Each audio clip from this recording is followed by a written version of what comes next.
মঙ্গলকোটের তৃণমূল প্রার্থীকে মালা পরাবেন বিজেপি প্রার্থী, তবে শর্ত কি জানলে চমকে যাবেন। পূর্ব বর্ধমানের মঙ্গলকোট বিধানসভা কেন্দ্রে ভোটের আগে রাজনৈতিক তরজা তুঙ্গে। বিজেপি প্রার্থী শিশির ঘোষ সরাসরি তৃণমূল প্রার্থী অপূর্ব চৌধুরীকে চ্যালেঞ্জ ছুড়ে দিয়ে বলেন, যদি সাহস থাকে, হিম্মত থাকে, তাহলে এক মঞ্চে দাঁড়িয়ে সাংবাদিক সম্মেলন করে বলি, এবারের নির্বাচন হবে মঙ্গলকোটের মানুষের গণতান্ত্রিক অধিকার প্রতিষ্ঠার নির্বাচন। তিনি আরও দাবি করেন, ভোটে যেন কোনো হিংসা না হয়, কোনো কর্মীর মাথায় একটা লাঠি পড়বে না, কাউকে কোনো ভয়ভীতি দেখানো হবে না, এক বিন্দু রক্ত যেন মাটিতে না পড়ে, কোথাও যেন বোমাগুলির শব্দ না শোনা যায়।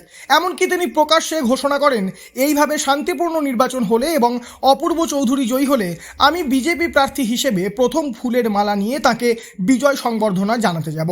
যদি আপনার সাহস থাকে, যদি আপনার হিম্মত থাকে, তাহলে আসুন দুজনা একসঙ্গে এক মঞ্চে দাঁড়িয়ে সাংবাদিক সম্মেলন করে বলি, এবারের নির্বাচন হবে মঙ্গলকোটের মানুষের গণতান্ত্রিক অধিকার প্রতিষ্ঠা নির্বাচন।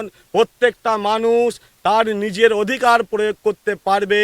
তার জন্য মঙ্গলকোটের যত রাজনৈতিক দল নির্বাচনে লড়াই করছে, যতজন প্রার্থী আছে, কোনো কার্যকর্তার মাথায় একটা লাঠি পড়বে না, কারো কাকে কোনো ভয় ভীতি দেখানো হবে না, এক বিন্দু রক্ত যেন কোনো কর্মীর মাটিতে না পড়ে, মঙ্গলকোটে কোথাও যেন একটা বোমা গোলা বাড়িতে শব্দ শুনতে পাওয়া না যায়। এইভাবে যদি নির্বাচন হয়, এক মঞ্চে দাঁড়িয়ে তিনি ঘোষণা করুন, জানবো তাহলে। এবং সেই নির্বাচন হওয়ার পর, শান্তিপূর্ণ অবাধ নির্বাচন হওয়ার পর যদি অপূর্ব চৌধুরী জয়লাভ করে, আমি বিজেপির প্রার্থী হিসাবে প্রথম ফুলের মালা নিয়ে তাকে বিজয় সংবর্ধনা জানাতে যাব। এই আবেদন আমি তার কাছে রাখতে চাই। অন্যদিকে এই খোলা চ্যালেঞ্জের জবাবে তৃণমূল প্রার্থী অপূর্ব চৌধুরী একেবারে কড়া ভাষায় পাল্টা দেন। তিনি কটাক্ষ করে বলেন, ওকে মালা পরাতে হবে না, মালা পরানোর জন্য মঙ্গলকোটে অনেক মানুষ আছে, ও কত ভোটে হারবে সেটা চিন্তা করুক। এখানেই থেমে না থেকে তিনি কেন্দ্রীয় রাজনীতিকেও টেনে এনে বলেন, শান্তিপূর্ণ ভোটের কথা বলছে, আর এ তো অমিত শাহের বাহিনী এসে ভোট করাচ্ছে। কেন্দ্রীয় বাহিনী কার? স্বরাষ্ট্রমন্ত্রীর হাতে ইলেকশন কমিশন, মিলিটারি নিয়ে এসে ভোট করাচ্ছে। তাতেও যদি শান্তি না থাকে, তাহলে দোষ কার? এরপর আরও ব্যক্তিগত কটাক্ষে নামেন অপূর্ব চৌধুরী।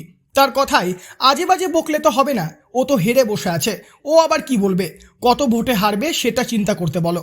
এমনকি নাম নিয়েও কটাক্ষ করে বলেন, নামটাই তো শিশির, যে কোনো সময় রোদের তাপে উবে যেতে পারে। এত প্রখর গ্রীষ্মে শিশির কি লাস্ট পর্যন্ত থাকবে? আরে ওকে মালা পরাতে মানে কেন? মালা পরানোর জন্য তো মঙ্গলকোট অনেক মানুষ আছে, ও কত ভোটে হারবে সেটা চিন্তা করুক। আর বলছি যে শান্তিপূর্ণভাবে ভোট, আরে এ তো অমিত শাহের বাহিনী এসে ভোট করাচ্ছে। কেন্দ্রীয় বাহিনী কার? এটা পাগলের প্রলাপ বকছে না। স্বরাষ্ট্রমন্ত্রী ইয়ে থেকে মানে ইলেকশন কমিশন মেলটাই নিয়ে এসে ভোট করাচ্ছে। তাতেও যদি শান্তি না থাকতে পারে, তাহলে দোষ কার? ইলেকশন কমিশনের। আজে বাজে বগলে তো হবে না, ও তো হেরে বসে আছে, ও আবার কি কত ভোটে হারবে সেটা চিন্তা মানে না। নামটা তো শিশির, যে কোনো সময় তো রোদে উবে যেতে পারে। এত প্রখর গ্রীষ্মে শিশির কি লাস্ট অবধি থাকবে? সব মিলিয়ে মঙ্গলকোটে এখন রাজনৈতিক লড়াই শুধু সংগঠন বা ভোটের অঙ্কে সীমাবদ্ধ নয়, বরং ভাষার লড়াইয়েও চরমে পৌঁছেছে। দুই প্রার্থীর মধ্যে এই চ্যালেঞ্জ যেন মঙ্গলকোটের মাটিকে আরও উত্তপ্ত করে তুলছে। তবে শেষ অবধি কী হবে সেটা সময় বলবে। পূর্ব বর্ধমান থেকে বনোয়ারিলাল চৌধুরী, লোকাল 18 বাংলা।